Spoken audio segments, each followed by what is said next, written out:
ये बड़ी चेतावनी, बड़ी धमकी ईरान की, अमेरिकी जहाजों को जलाकर खाक कर देंगे। आईआरजीसी की तरफ से चेतावनी दी गई है कि समंदर में अमेरिका की सेना पर बड़े हमले करेंगे। अगर इस बार जंग होती है तो एयरक्राफ्ट कैरियर, युद्धपोत, शिप्स को जला दिया जाएगा। अमेरिका पर हमले के लिए प्रॉक्सीज का इस्तेमाल करेंगे। मोहम्मद अकबरजादे, आईआरजीसी नेवी के बड़े ऑफिसर की तरफ से यह बात कही गई है। सवाल यह है कि वार्ता और धमकी, ईरान की रणनीति क्या है? ईरानी सरकार इस्लामिक शासन के तहत आईआरजीसी को लगातार प्रमुखता दे रही है और कहा तो यह भी जा रहा है कि आईआरजीसी अपने लेवल पर कई अहम फैसले ले रहा है। अमेरिका के साथ डील की कोशिश ईरानी सरकार कर रही है और आईआरजीसी युद्ध वाली भाषा का इस्तेमाल करती नजर आ रही है। अपनी शर्तों पर डील का प्लान बनाया गया है ईरान की सरकार की तरफ से और आईआरजीसी का रुख देखिए, धमकी देकर दबाव बनाने की रणनीति पर आईआरजीसी काम कर रही है। बड़ी बात यह है कि सरकार और इस्लामिक शासन में मतभेद की तमाम अटकलें भी सामने आ रही हैं, हालांकि अभी तक इसकी कोई पुष्टि नहीं हुई।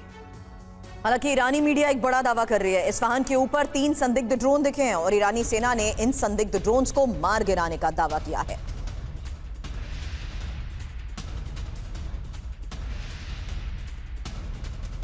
लेकिन सबसे बड़ा मुद्दा है ईरान का संवर्धित यूरेनियम और ईरान के इस संवर्धित यूरेनियम पर बड़ा दावा भी सामने आया है। आईएईए ने कहा है कि अभी इस्फहान में है संवर्धित यूरेनियम। ज्यादातर यूरेनियम इस्फहान में होने की ही संभावना है। जून 2025 से संवर्धित यूरेनियम इस्फहान में ही है, ये आईएईए की तरफ से बताया गया है।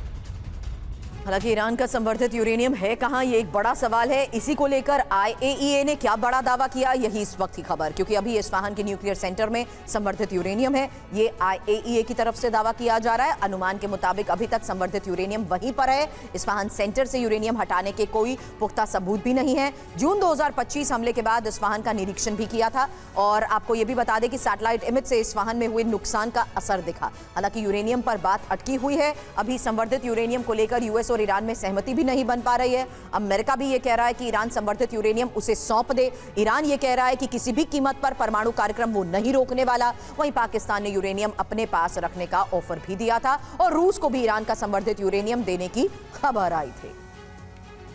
और वहीं हॉर्मुज़ स्ट्रेट में नाकेबंदी पर तनाव देखिए लगातार बढ़ता नजर आ रहा है। ईरान के कमांडर ने अमेरिका को धमकी दी है, नाकेबंदी अगर नहीं हटाई गई तो जल्द ईरान की तरफ से एक्शन संभव है। ईरानी कमांडर ने बदला लेने की कसम खाई तो हॉर्मुज़ स्ट्रेट को लेकर तनाव बढ़ता नजर आ रहा है।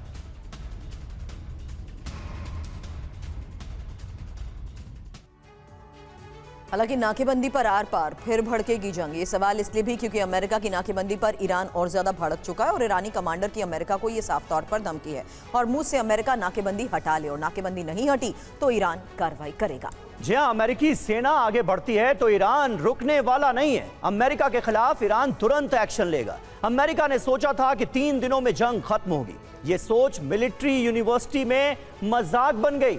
खास बात यह है कि हॉर्मुज़ को लेकर फिर से जंग शुरू हो सकती है सिवाच सर, लेकिन हम देख रहे हैं कि डिप्लोमेटिक रास्तों को खुला रखा गया है। अब्बास अराक्ची की तरफ से भी लगातार कोशिश की जा रही है और अमेरिका उनके प्रपोजल पर गौर करता हुआ भी नजर आ रहा है। क्या आगे इस पर बात बन सकती है कि जो संवर्धित यूरेनियम है उस पर भी बात कर ली जाए, क्योंकि परमानेंट सोल्यूशन तो ईरान भी चाहता है, वो बार बार ये तो कह ही रहा है और बिना यूरेनियम पर बात किए परमानेंट सोल्यूशन मुमकिन नहीं है, ये अमेरिका का रुख बता रहा है।